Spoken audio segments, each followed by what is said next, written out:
Ingenio Networks y Grupo Fórmula presentan Libre Comercio. Libre Comercio. Un espacio de opinión, análisis, investigación y tendencias del fascinante mundo de los negocios internacionales. Abordaremos junto a especialistas y los líderes más reconocidos temas de actualidad relacionados con el comercio internacional. Conduce René Pedrera Manzanilla. Iniciamos. ¿Qué tal? Muy buenas noches, bienvenidos a Libre Comercio, el fascinante mundo de los negocios internacionales. Muchísimas gracias por acompañarnos. Estamos transmitiendo completamente en vivo desde los estudios de Grupo Fórmula en la ciudad de Mérida, Yucatán, a través de nuestras plataformas de Ingenio Networks a toda la República Mexicana, más allá de nuestras fronteras. Muchísimas gracias por seguirnos y por acompañarnos en el programa líder de los negocios internacionales. Hoy agradezco al equipo de Grupo Fórmula en los controles y en los remotos, y en nuestras plataformas de Ingenio Networks, a Jafet Cos por estar pues con nosotros. Muchísimas gracias por acompañarnos. Yo hoy tengo el gusto y el agrado de tener conmigo nuevamente a mi especialista en el tema geopolítico, Ronald Ortiz. ¿Cómo estás, Ronald? Muy bien, René, muchas gracias por la invitación. Muy buenas noches, bienvenido nuevamente a Libre Comercio, y hoy traes un tema muy interesante, ¿no?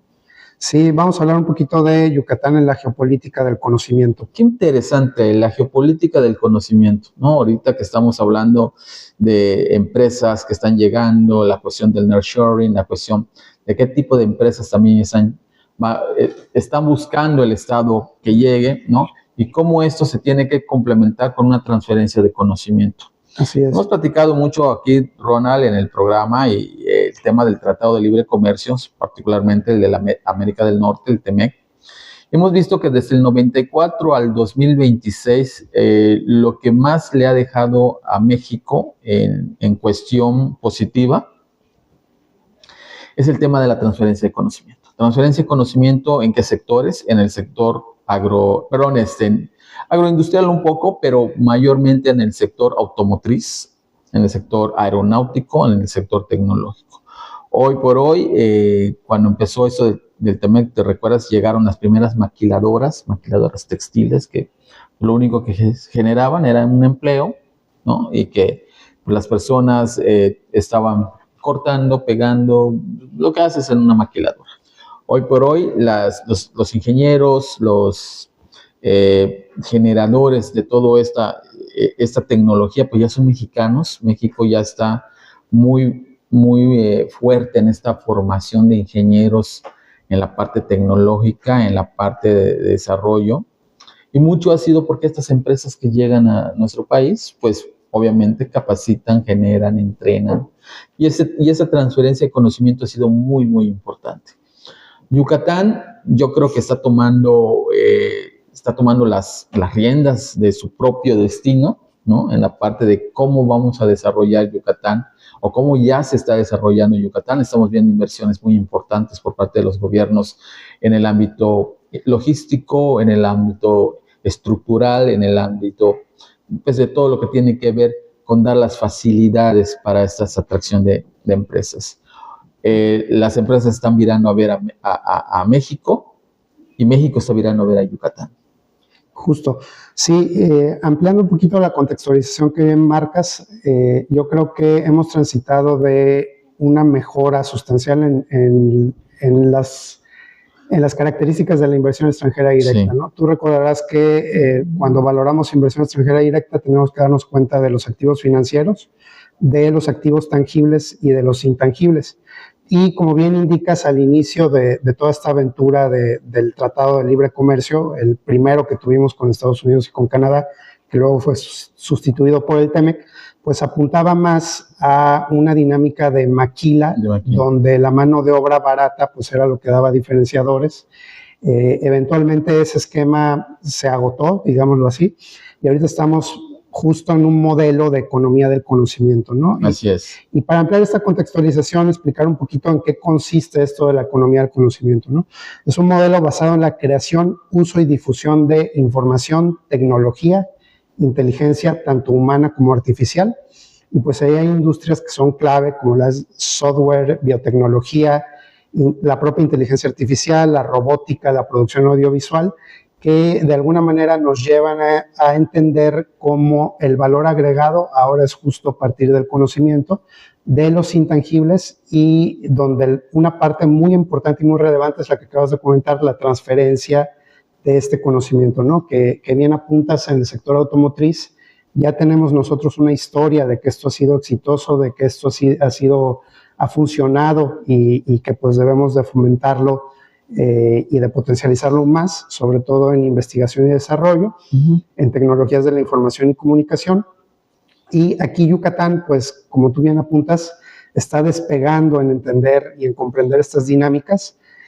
Por cierto, para el 2025 tuvimos una inversión extranjera directa nada despreciable de $1.800 millones en el sector tecnológico, que fueron absorbidos por Yucatán, ¿no? Sí. Lo cual habla de que pues es una dinámica que está siendo emergente y está tomándose muy en serio por parte de los gobiernos en sus distintos niveles. Exactamente, Ronald. Oye, fíjate que estos temas de innovación, estos temas de desarrollo y transferencia de conocimientos, como tú bien dices, de transferencias de tecnología, están tomando mucho cauce también, no solamente en Yucatán, en mucho México. Ayer estaba yo viendo un reportaje muy interesante sobre Querétaro y esta ciudad aeropuerto que están armando. Es un proyecto muy, muy interesante, ¿no? Cómo una ciudad va a crecer o está creciendo alrededor de un proyecto aeroportuario. Sí, ¿no? Fíjate que parte importante de esto que comentas es que tenemos competidores. Sí. Grandes competidores son Querétaro, son Nuevo León y son Guanajuato. Sí. Justo Jalisco, tu estado, mi estimado. Jalisco también, pero justo estos tres estados que mencionamos, Querétaro, Nuevo León y Guanajuato, son los que atraen alrededor del 58% de la inversión extranjera directa relacionada con el nearshoring. Entonces ahí nosotros tenemos muchísimo que hacer en términos de diferenciadores estratégicos, de ventajas competitivas y comparativas para poder atraer esta inversión. ¿Qué tipo, y también, Ronald, qué tipo de inversión va a llegar a Yucatán? Es correcto. Y aquí, por ejemplo, yo siento que no hay que inventar tanto el hilo negro, sino que ya considerando las fortalezas que tiene nuestro estado, ese trabajo de atracción de inversión hacia, por ejemplo, los grandes corporativos que lleguen, los headquarters de los corporativos que muy bien pudieran estar aquí. ¿Por qué? Porque aquí se les puede brindar seguridad, se les puede brindar una cadena de valor muy importante. El tema tecnológico. ¿Y por qué es tan importante el tema tecnológico? Y a veces nos vamos con la pinta de que, oye, es que vamos a crear tecnología. Sí, es crear la tecnología, la ciberseguridad y todo lo que está requiriendo ahorita el Estado. Pero lo más importante es que ese desarrollo tecnológico se aplique a los sectores industriales que tiene Yucatán. Aplicar la tecnología al sector turismo, al sector servicios, al sector comercio, al sector agroindustrial o agronegocios.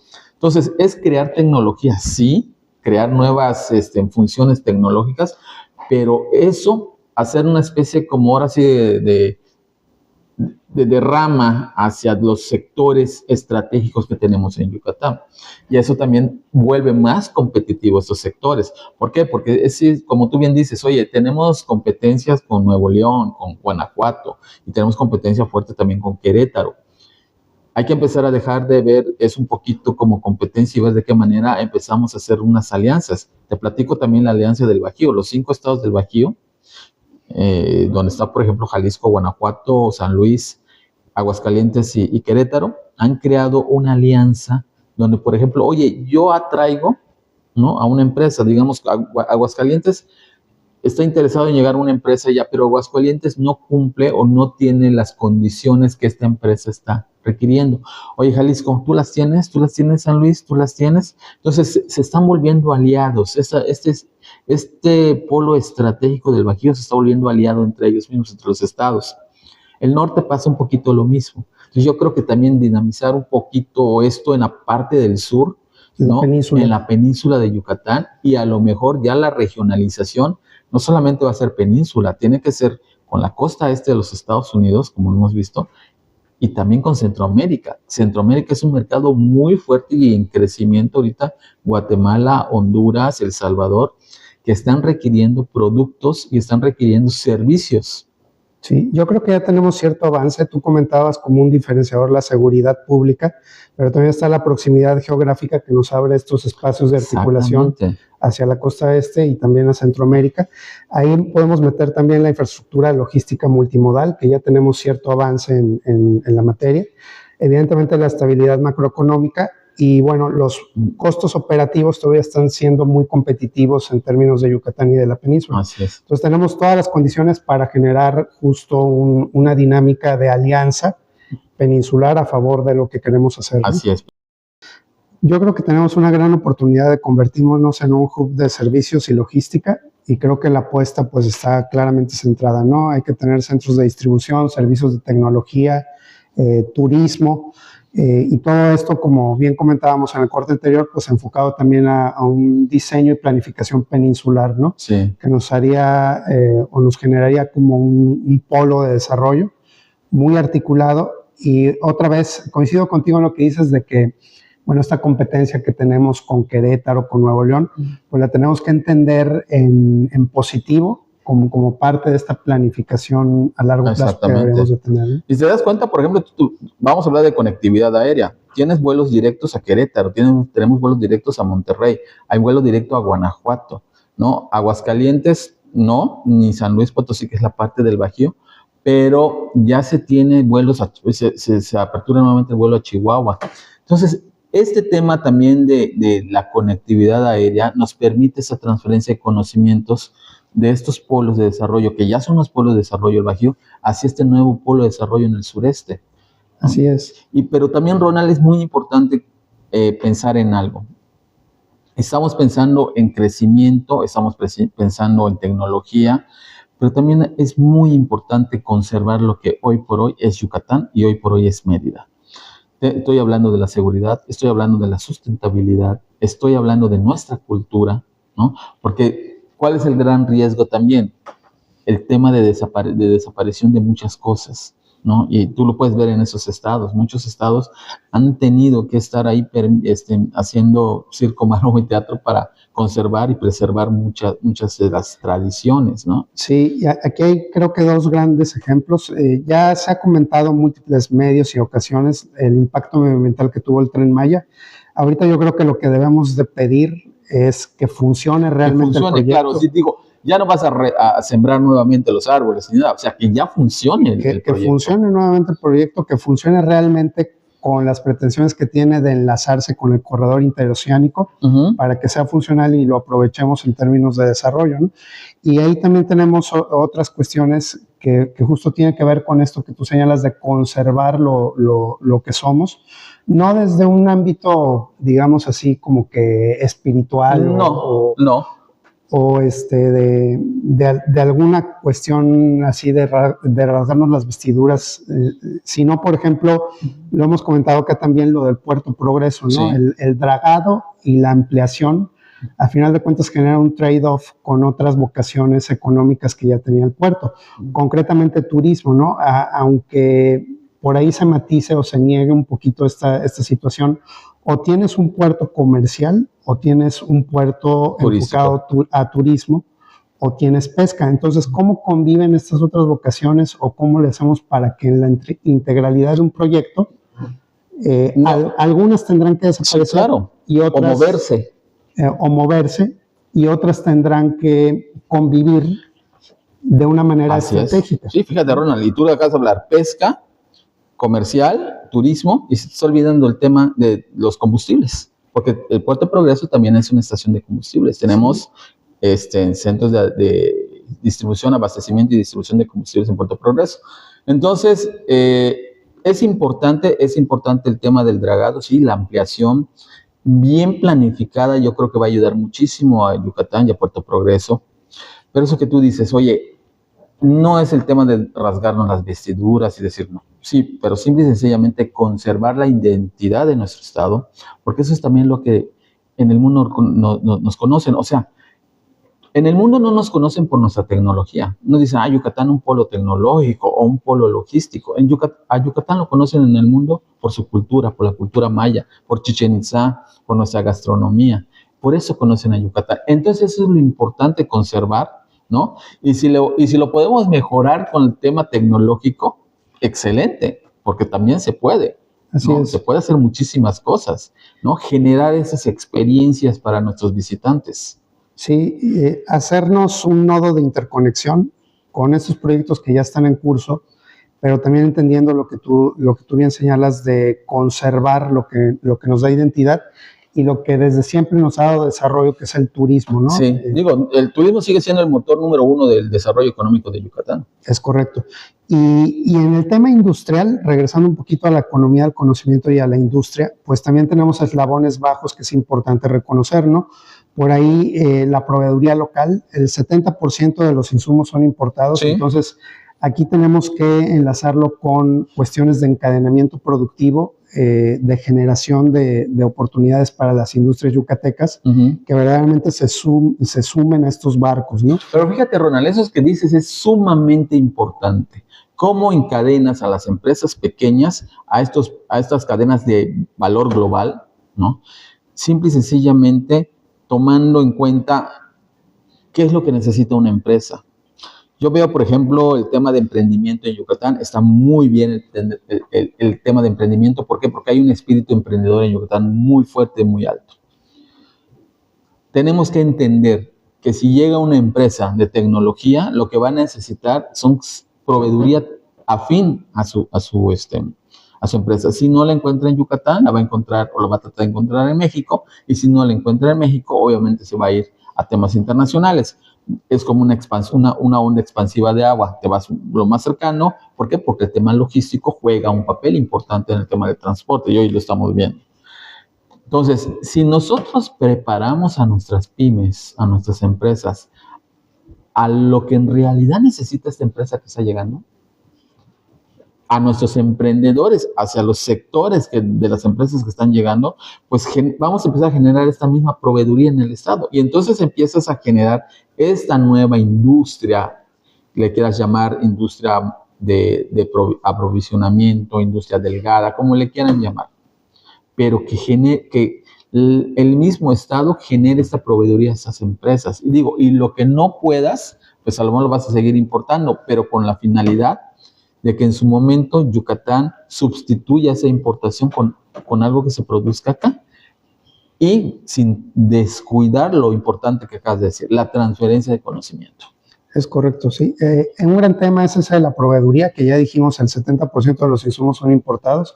Le metemos allá a los problemas, digámoslo así. Por ejemplo, las certificaciones de calidad, sí. También estamos un poquito bajos en estas dinámicas de entender la calidad como una cultura empresarial y una cultura que da diferenciación en nuestras dinámicas productivas. Todo lo que tiene que ver con propiedad intelectual. Por ejemplo, tenemos muy bajas tasas de patentes. No, y aprovechando que ya se acaba de publicar la nueva ley o las reformas a la ley de la propiedad industrial, ¿no? En el tema de patentes. Sí, entonces eso lo tenemos que elevar para verdaderamente sumarnos a la economía del conocimiento, ¿no? Y el capital humano especializado, que ese le podemos dedicar, si quieres, el próximo segmento, que tiene que ver con la preparación de nuestros universitarios ante estos nuevos retos o demandas del mercado, ¿no? Y sí me gustaría contigo platicar algunos números que por ejemplo, han dado aquí algunas empresas reclutadoras y algunas empresas que están haciendo estos análisis en relación a los puestos de trabajo, no solamente en Yucatán, en todo México. ¿Cómo está en Yucatán? ¿Cuál es el sentir de los empresarios y cuál es el sentir de la industria que está llegando, ¿no? Respecto a nuestro capital humano?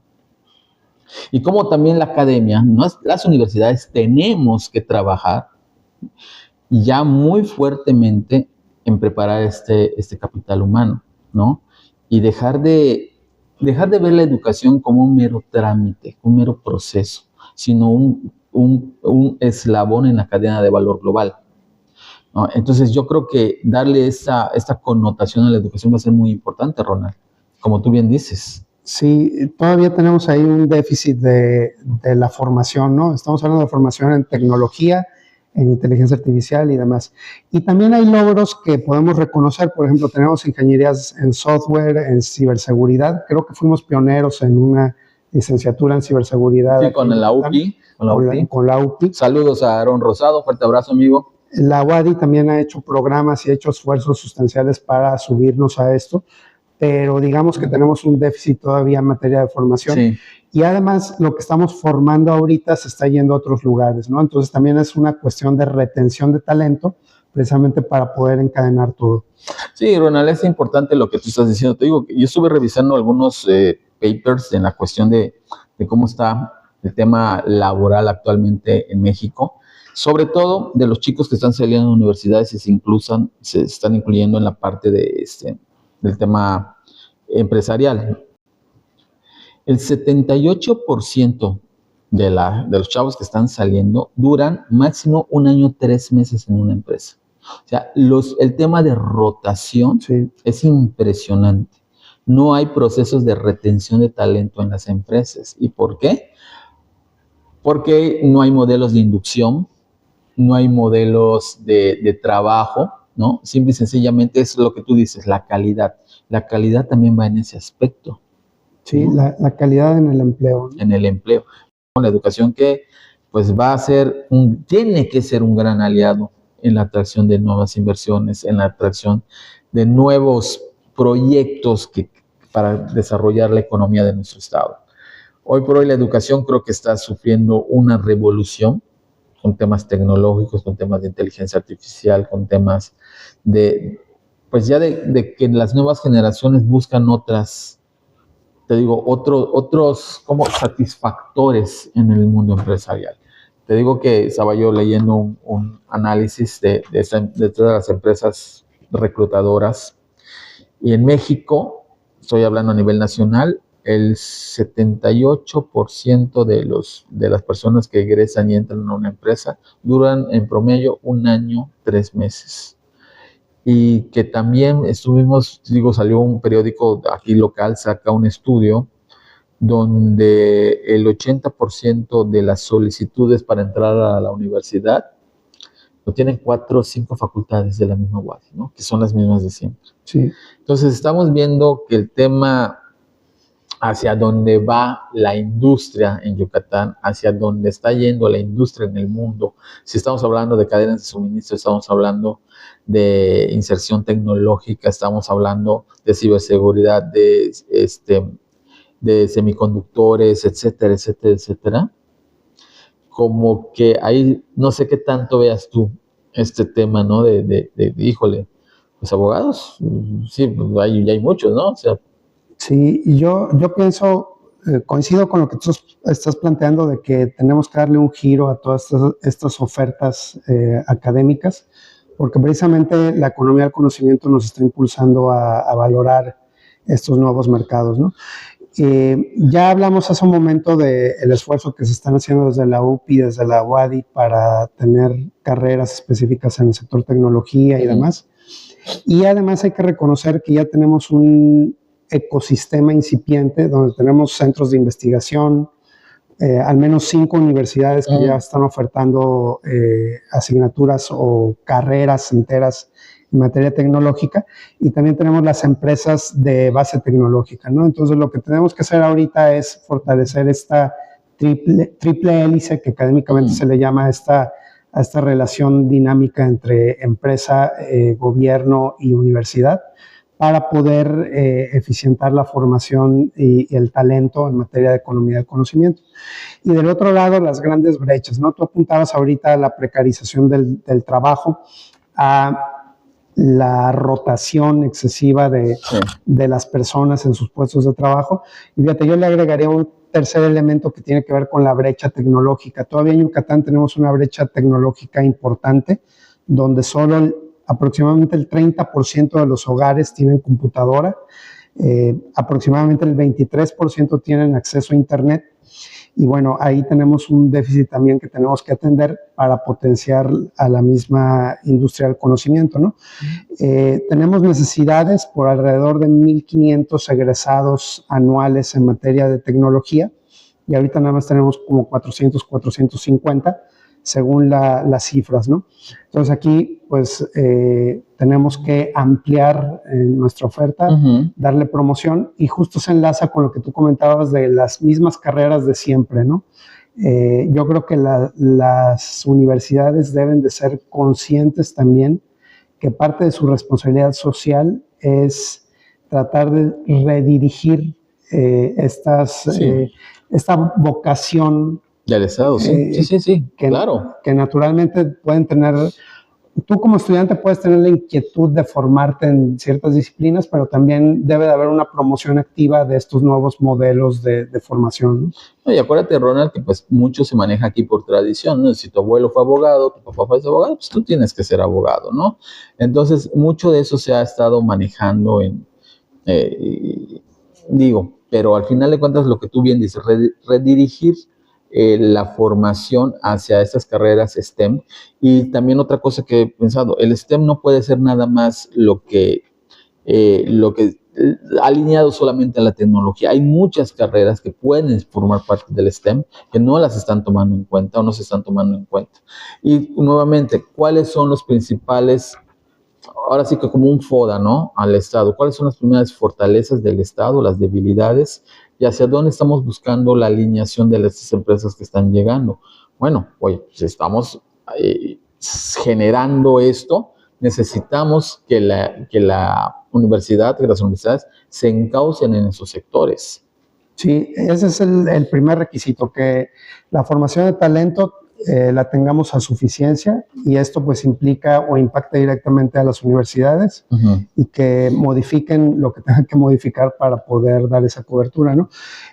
También la densidad de empresas globales y de capital que ha llegado a Yucatán pues sigue siendo baja, muy baja, relativamente baja. Sí. Se aplauden mucho los esfuerzos y anuncios de inversión por ejemplo, las empresas que recientemente van a invertir en semiconductores para la generación de paneles solares. Eso se aplaude, ¿no? Pero tenemos que potencializar esa promoción para tener cada vez más empresas de este tipo en la península, ¿no? Y yo creo que otro elemento es lo que acabamos de comentar de reducción de las brechas, que las tenemos muy claro en materia de computadoras, de internet, pero también, por ejemplo, en banda ancha, la banda ancha sigue siendo muy limitada. Hay una escasez del despliegue de banda ancha. El tema energético. El tema energético, ¿no? Sin energía es imposible la producción. Ya recientemente se está empezando a discutir o a poner sobre la mesa el fracking, la generación no convencional de energía, de gas natural, que yo creo que tenemos que tomarla en serio, a pesar del impacto medioambiental que llega a tener. También es un tema de soberanía, ¿no? De soberanía energética, y yo creo que sí debemos de ser soberanos en algo. Sí, el 80% de nuestro gas natural que se consume en México viene de Estados Unidos. Sí, yo creo que sí debemos de replantear este tema de la soberanía en materia energética. Es muy claro que tenemos. Es que soberanía se traduce en gestión, en riesgo, porque el día de mañana que alguien, y ojalá nunca pase, pero te diga, te cierro la llave del gas natural. Que sucede, porque el gas natural que nos llega de Estados Unidos tiene que ver con, primero, la suficiencia estadounidense, que dice, bueno, tengo suficiente abasto de gas, te vendo el excedente, ¿no? Pero el día que no tengo suficiente abasto de gas, no te voy a vender. Te cierro la llave, que es lo que está sucediendo ahorita con el conflicto en Medio Oriente, ¿no? Claro. Se están cerrando estas posibilidades, y Estados Unidos primero atiende su mercado y como segundo lugar pues atiende el nuestro. Entonces yo creo que la soberanía energética es sumamente importante para hacer y deshacer todo lo que queramos en términos de desarrollo. Así es, mi estimado Ronald. El tema del desarrollo de un país y de un estado, particularmente de un país, la soberanía energética, la soberanía tecnológica, que también, y la soberanía alimentaria. Esos creo que son los tres temas que tenemos que tener como base para el crecimiento de nuestro país. Justo. Y de nuestro estado. Sí, coincido. Alimento, tecnología y energía son discusiones que siempre tenemos que tener sobre la mesa en materia de planificación, soberana, porque son nuestros habilitadores para el resto de las cosas que queramos hacer o que podamos hacer. Lo que quieras hacer no lo puedes hacer sin energía y sin alimentos y sin tecnología hoy por hoy.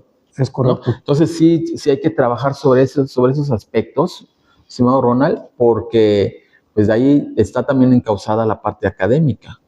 Sí, lo que estamos comentando, ¿no? Esta triple hélice tiene que mejorar, tenemos que reducir estas brechas, tenemos que incentivar el talento, tenemos que también convencer a las empresas de instalarse en Yucatán para integrar todo de cara a estas nuevas exigencias de la economía del conocimiento. Y estimado Ronald, ¿tú qué apostarías? ¿Por atracción de empresas, de esas empresas globales, o volver a nuestras empresas yucatecas, empresas globales?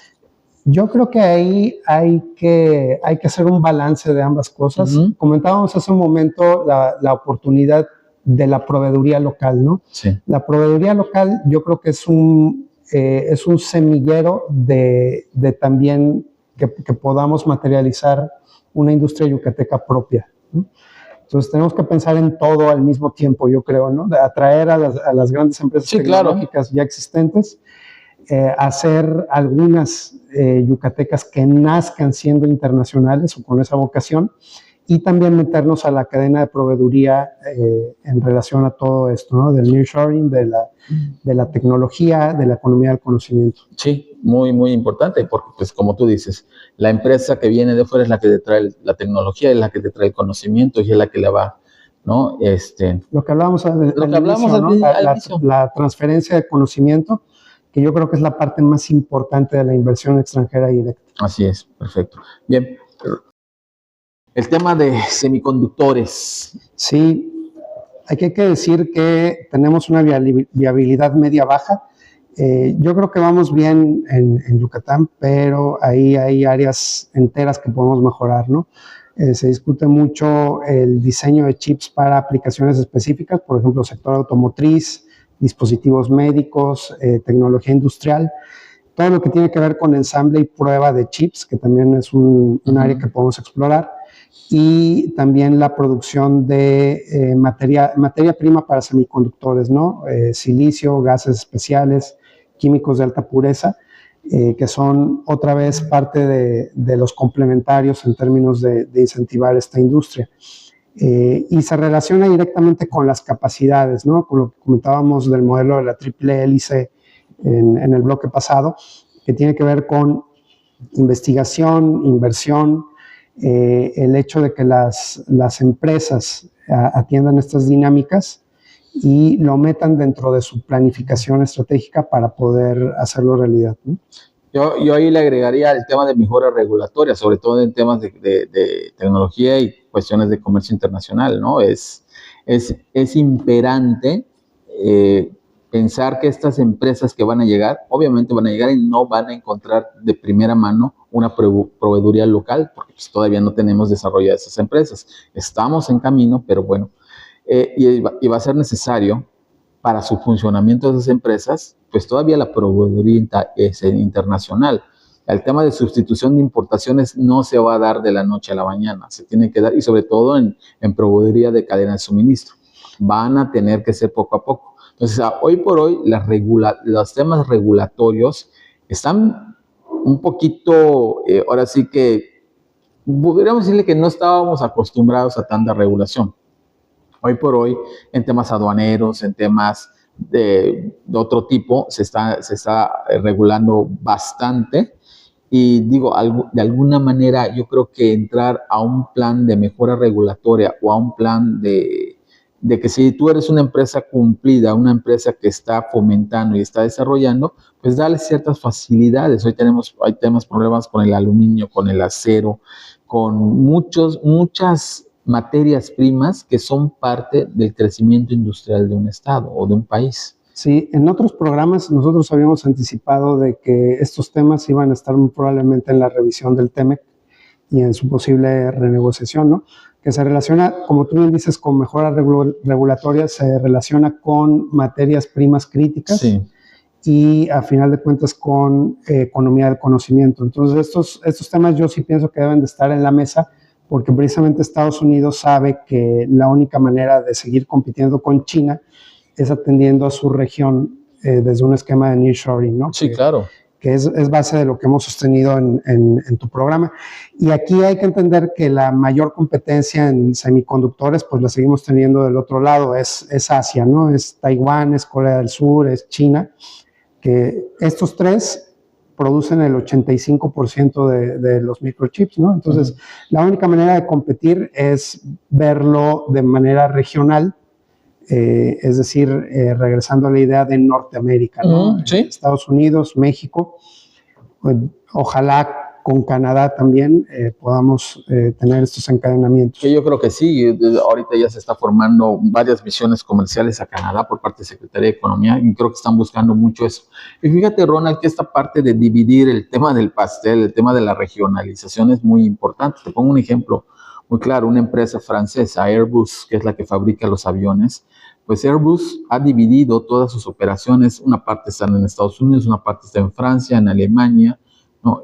Partes de los aviones se hacen en diferentes, entonces, ¿qué hacen ellos? Integran, que al final de cuentas yo creo que parte de lo que tiene que hacer también México es eso, la división y la integración posterior de valor agregado. La cuestión de los semiconductores es muy importante, importantísimo que llegue a Yucatán, va a ser parteaguas. Y eso va a hacer que esa empresa va a hacer que otras empresas de esas mismas características de innovación y tecnología lleguen a Yucatán, ¿no? ¿Qué hay que hacer? Estar preparados para cómo o qué necesidades va a tener estas empresas. Si no las podemos atender completamente nosotros, oye, ¿por qué no Campeche? Sí, es correcto. ¿Por qué no Quintana Roo? Sí, la península en su conjunto. Y lo integramos aquí en Yucatán. Lo integramos aquí en Yucatán y tiene que ver también con otro tema que también habíamos comentado, que es la seguridad, ¿no? Hoy por hoy tenemos seguridad pública, pero tenemos que garantizar una seguridad en la producción, ¿no? Que tiene que ver con, por ejemplo, muchas de estas plantas de chips requieren protocolos de seguridad tipo militar. Sí. Sí, nosotros habíamos comentado en otro programa el corredor industrial que se está formando entre Sonora y Arizona, que tiene que ver con esta idea de que ya tiene protocolos de seguridad militar. Se enfoca con la ciberseguridad y con la formación de talento en materia de ciberseguridad, que aquí en Yucatán somos pioneros en oferta académica de este tipo. Es un gran acierto, sí, y tenemos que seguir fomentándola para beneficio de todo lo que queremos hacer, ¿no? Y como tú bien dices, es desarrollo de proveeduría local en materiales, inversión en plantas de ensamble y prueba, alianzas estratégicas, todo el tema de protección de propiedad intelectual y la retención de talento, ¿no? Con estos 5 ejes yo creo que estaremos viendo de manera integral todo lo que implica la economía de conocimiento asociada a producción de microchips. Sí, y creo que ahí le sumaste la parte de involucramiento de empresas locales hacia estas. ¿Por qué? Porque parte de la retención de talento tiene mucho que ver con que la empresa local se involucre. ¿Qué pasa? Llega una empresa internacional, ve el tema de las personas que ya están saliendo de las universidades, y vienen los ofrecimientos, oye, pues yo te necesito en la planta de Guadalajara o en la planta de Estados Unidos. Entonces, pues es muy fácil, ¿no? Esa fuga de talento. Sí. Cuando la empresa local no está involucrada en esos procesos de valor agregado. Sí, tenemos que moverle a la idea de salarios competitivos, a la idea de carrera profesional y proyecto de vida, que las empresas piensen en eso, ¿no? En por qué es importante la retención de talento, la preparación de su propio talento y de que el talento se quede para beneficio de la propia industria y de la propia empresa, ¿no? Sí, porque ya mucho de esto se está resintiendo ya, no solamente aquí en Yucatán, en muchas partes de México, ¿no? Ya hemos estado escuchando, por ejemplo, escasez de talento humano en sectores muy importantes, ¿no?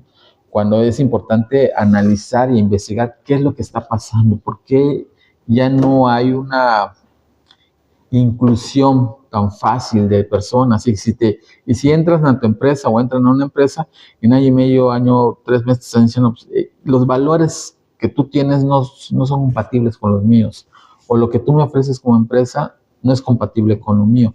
Ya las nuevas generaciones no están buscando solamente un salario, están buscando, como tú bien dices, un modelo de vida, un modelo de crecimiento, un modelo que combine la calidad de vida, valga la redundancia, con el crecimiento económico, no solamente el tema económico, no solamente el tema de sobrevivencia, ¿no?